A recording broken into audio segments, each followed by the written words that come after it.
Tua palavra é lâmpada para os meus pés, Senhor. Bem-vinda, bem-vindo, Feliz Páscoa. O Evangelho proposto para este segundo domingo da Páscoa, João capítulo 20, versículos 19 a 31. Ao anoitecer daquele dia, o primeiro da semana, estando fechadas por medo dos judeus as portas do lugar onde os discípulos se encontravam, Jesus entrou e, pondo-se no meio deles, disse: "A paz esteja convosco." Depois dessas palavras, mostrou-lhes as mãos e o lado. Então os discípulos se alegraram por verem o Senhor. Novamente Jesus disse: "A paz esteja convosco. Como o Pai me enviou, também eu vos envio." E depois de ter dito isso, soprou sobre eles e disse: "Recebei o Espírito Santo. A quem perdoardes os pecados, eles lhes serão perdoados. A quem os não perdoardes, eles lhes serão retidos." Tomé, chamado Dídimo, que era um dos 12, não estava com eles quando Jesus veio. Os outros discípulos contaram-lhe depois: "Vimos o Senhor." Mas Tomé disse-lhes: "Se eu não vir a marca dos pregos em suas mãos, se eu não puser o dedo nas marcas dos pregos, e não puser a mão no seu lado, não me acreditarei." 8 dias depois, encontravam-se os discípulos novamente reunidos em casa e Tomé estava com eles. Estando fechadas as portas, Jesus entrou, pôs-se no meio deles e disse: "A paz esteja convosco." Depois disse a Tomé: "Põe o teu dedo aqui e olha as minhas mãos. Estende a tua mão e coloca-a no meu lado. E não sejas incrédulo, mas fiel." Tomé respondeu: "Meu Senhor e meu Deus." Jesus lhe disse: "Acreditaste porque me viste? Bem-aventurados os que creram sem terem visto."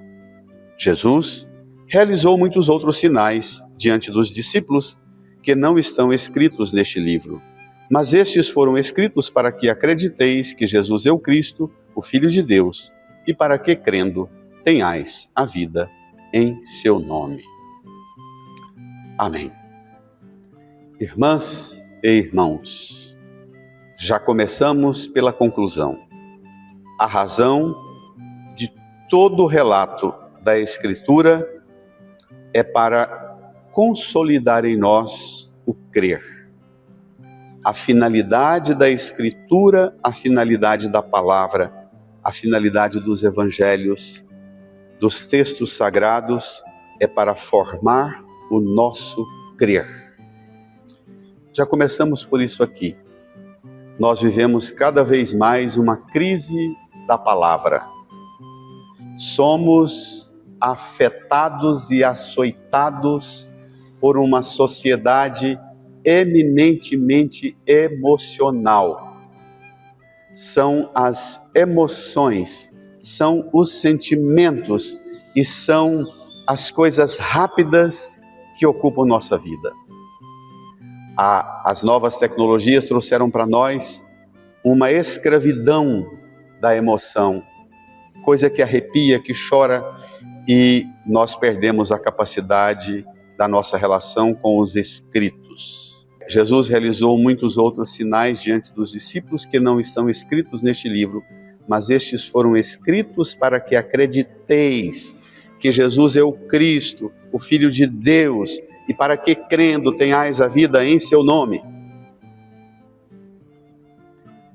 Se a gente quer acreditar, nós pregadores precisamos ter mais relação forte e vinculante com a palavra.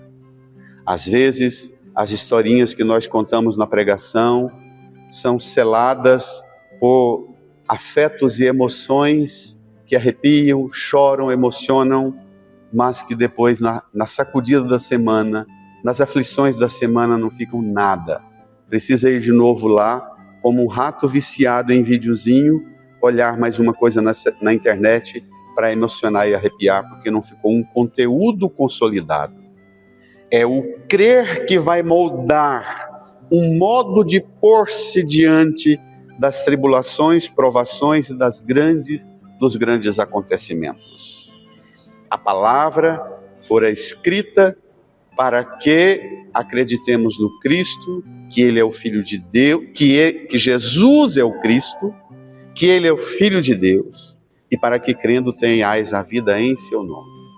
Se a nossa sociedade está faltando vida, embora tenha tantas igrejas e tantos cristãos, é porque na nossa sociedade há um cristianismo sem palavra, um cristianismo sem isso aqui.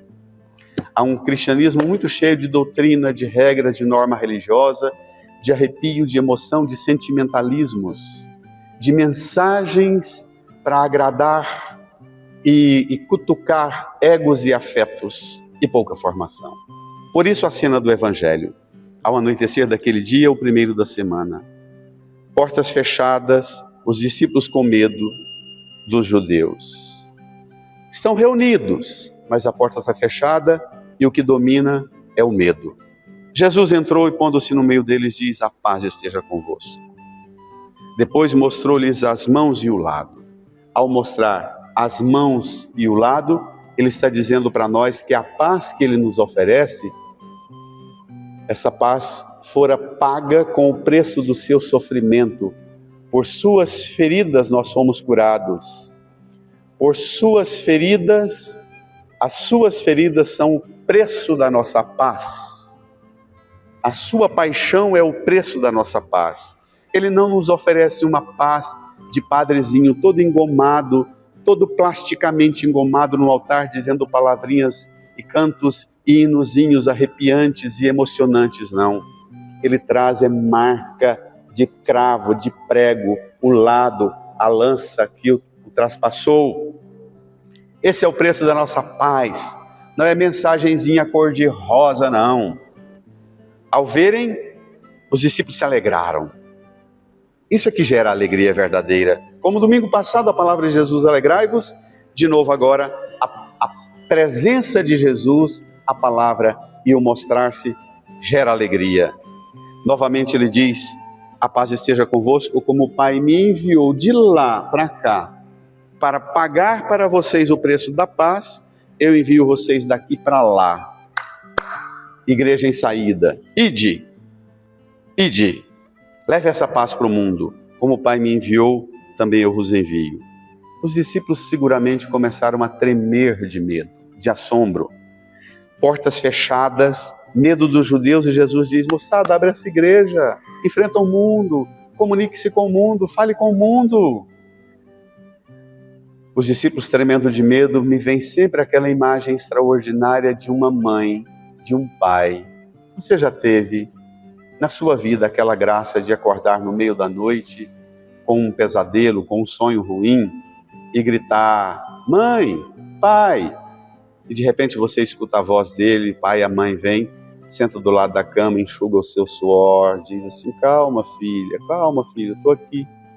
Às vezes dá um beijo e diz: pode dormir que eu estou aqui. Foi um pesadelo bobo. E você, com aquele suor, com aquele assombro do pesadelo, de repente adormece. Esse sopro de Jesus, esse toque de delicadeza, assim, ó, como uma mãe na beira da cama, diz: calma. Soprou sobre ele e diz: receba o Espírito Santo. O que vocês vão levar para o mundo não é de vocês, não. Não é estratégia, não são recursos, não são ferramentas de evangelização, como nós gostamos de dizer, meios de comunicação, dinheiro para comprar isso, construir aquilo, e a gente fica pensando que enquanto não arrecadar o tanto de dinheiro que precisa para comprar ferramentas, a gente não vai pregar o Evangelho. Jesus diz: não, Espírito Santo soprou sobre eles, é você e essa força que te habita que inaugurará tempos messiânicos. Ide. Os pecados a quem perdoados serão perdoados, os pecados que não perdoados não serão perdoados. Ide. E a presença de vocês frágil, sem muitos recursos, sem muitas ferramentas, não leveis nem bolsa, nem sacola, nem alforje, nem dinheiro na cintura. Não confie nisso. Vocês vão levar um anúncio como eu dei a vocês esse anúncio. Soprou. Os discípulos, tomados dessa alegria, foram embora, encontraram Tomé, que não tinha vindo na reunião. Os discípulos dizem a Tomé: vimos o Senhor! entusiasmado, pensando, a gente sai da igreja pensando, agora eu vou mudar o mundo, vou mudar a minha família. Primeiro que você encontra um Tomé, que você fala para ele, vimos o Senhor, ele diz assim, não vem com essa história, se eu não ver, se eu não tocar, se eu não enfiar o dedo lá, se ele não aparecer para mim, se a janela não bater, se eu não ver um fenômeno. Às vezes a gente está celebrando a missa, prepara uma pregação daquelas assim, daquelas pregações que você pensa, nunca na minha vida darei conta de repetir isso. No meio da missa aparece uma borboleta ou um passarinho, um beija-flor ou um pombo que voa sobre a igreja. O comentário na semana, nas redes sociais da paróquia, é o pombinho que voou dentro da igreja, que representa o Espírito Santo. É a borboleta que voou e assentou bem perto de São José ou de Nossa Senhora. Tomé é dessa fé, assim, dos delirados da igreja. Que o conteúdo da pregação da palavra não entra, não toca, não forma, não constrói um crer. Precisa de fenômenos. Mas Jesus, que tem paciência para todos, 8 dias depois, os discípulos se encontravam novamente reunidos, embora as portas fechadas, não mudou a mente. Domingo passado, estavam reunidos com medo e porta fechada, agora de novo reunidos e porta fechada. Jesus entra e diz de novo, a paz esteja convosco, e chama Tomé, põe teu dedo aqui, estende a tua mão, coloca no meu lado, não sejas incrédulo, mas fiel. Tomé professa meu Senhor e meu Deus, e Jesus lhe cutuca com uma bronca afetiva, como uma mãe. Acreditaste porque me viste? Bem-aventurados os que creram sem terem visto. Por que não precisamos de ver fenômenos? Por que não precisamos de religião de fenômeno, de ver coisas? Porque temos a palavra, por isso é que eu comecei a pregação falando do conteúdo escrito. Muitos outros sinais foram realizados por Jesus diante dos discípulos, mas esses foram escritos no livro. Muitos não foram escritos, mas esses foram escritos para que acrediteis que Jesus é o Cristo, o Filho de Deus, e que crendo tenhais a vida em seu nome. A fé vem pelo ouvido. Lembra da primeira leitura do Domingo de Ramos? O Senhor deu-me língua adestrada. Todas as manhãs Ele me excita o ouvido para eu prestar atenção como um discípulo. Para essa igreja de gente que quer fenômenos, passarinho voando, a hóstia dando um lusco-fusco na hora da consagração, o padre começou a tremer na hora da consagração. Se o padre nunca tremer, se eu nunca ver nenhum fenômeno sobrenatural, Jesus estará ali naquele pedaço de pão e naquela porção de vinho extraordinariamente do mesmo modo, ainda que eu nunca veja nenhum fenômeno sobrenatural. Não são os fenômenos que garantem a real presença dele. O que precisa é de escuta da palavra para formar um crer, uma compreensão. Esses foram escritos para que acrediteis que Jesus é o Cristo, o Filho de Deus, e crendo, tenhais a vida. Termino como comecei. Nós temos muita gente, muitos de nós que dizemos que cremos em Jesus. O Brasil está cheio de cristãos batizados, mas o Brasil não tem a vida no nome de Jesus.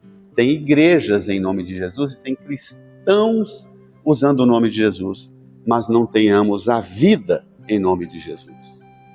Temos um sistema de mentira, de manipulação, de corrupção. Olha o Banco Master, olha as igrejas evangélicas, olha o sistema da pregação do evangelho para arrecadar dinheiro, para arrecadar dinheiro, para arrecadar dinheiro. E se está arrecadando dinheiro, tá bom.